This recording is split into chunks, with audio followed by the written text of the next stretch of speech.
Assalamualaikum warahmatullahi wabarakatuh. Salam dahsyat, salam luar biasa, salam perkasa. Teman-teman T-Group dimanapun Anda berada dan juga para peternak dimanapun Anda berada. Pada sesi video kali ini saya akan membahas bagaimana pentingnya pola panen terkait dengan efisiensi.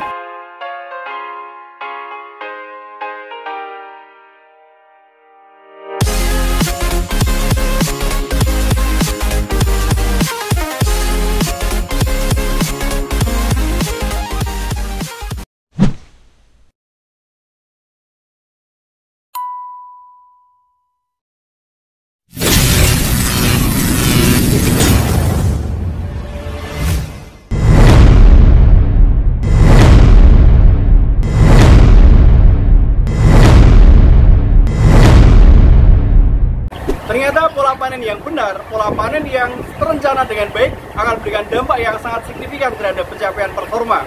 Sehingga ayam-ayam yang tidak punya potensi tumbuh optimal segera diberangkatkan duluan untuk dipanen, dan ayam-ayam yang masih punya potensi ADG bagus, FCR bagus, dia akan ditahan dan akan berdampak secara global terhadap pencapaian performa. Kenapa hal ini penting? Karena titik efisiensi tidak hanya sekedar berpatokan pada beberapa parameter yang bisa kita hitung, namun lebih jauh dari itu amat sangat dipengaruhi oleh bagaimana pola panen yang kita lakukan. Penjarangan dilakukan dengan sebaik-baiknya sesuai dengan rencana awal ketika kita melihat titik efisiensi terbesar adalah pada sekatan besar dan sekatan sedang. Namun sekatan kecil ataupun sekatan yang ayam yang lebih rendah ukuran dari sisi pencapaian beratnya akan cenderung mengerosi performa, sehingga pencapaian performa global amat sangat dipengaruhi oleh seberapa jauh kita rinci dan detail untuk membuat sekatan dan bagaimana kita merealisasikan panen di ukuran yang kecil dan ukuran yang sedang.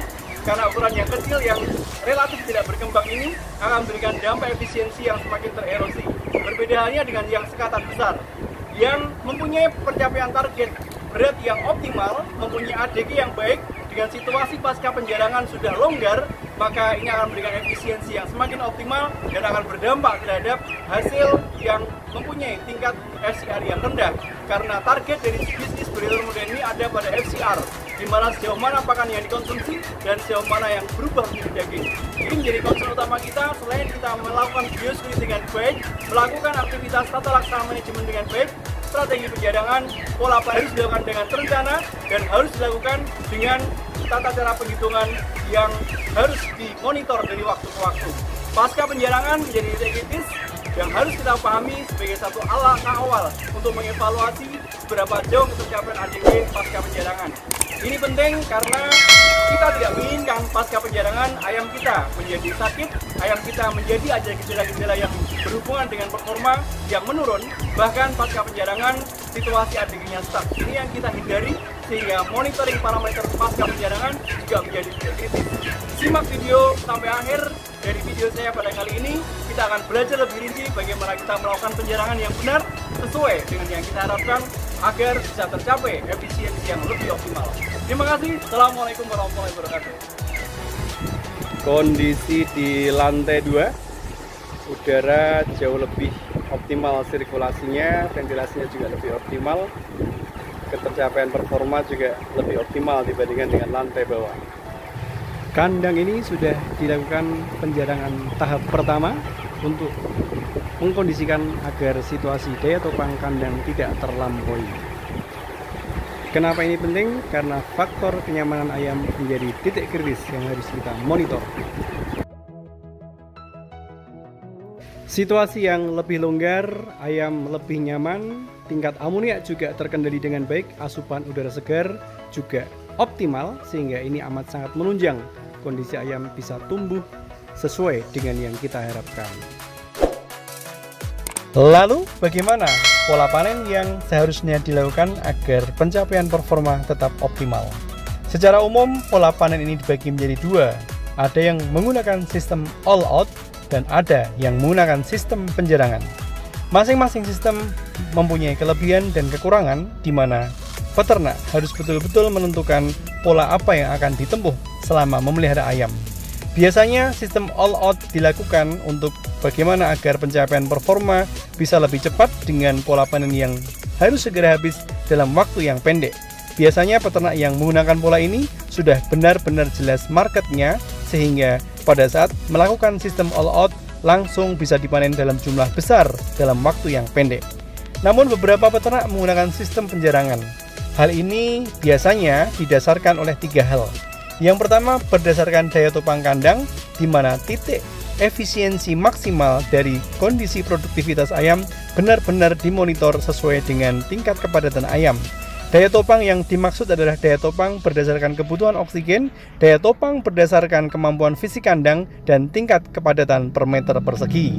Sementara sistem yang harus dilakukan ketika penjarangan harus menyesuaikan dengan jumlah sekatan yang sudah dilakukan sejak awal pemeliharaan, sehingga dengan mempermudah kondisi penyekatan yang sudah dilakukan di awal ini akan semakin rinci dan detail terkait dengan perencanaan bagaimana proses penjarangan tersebut dilakukan.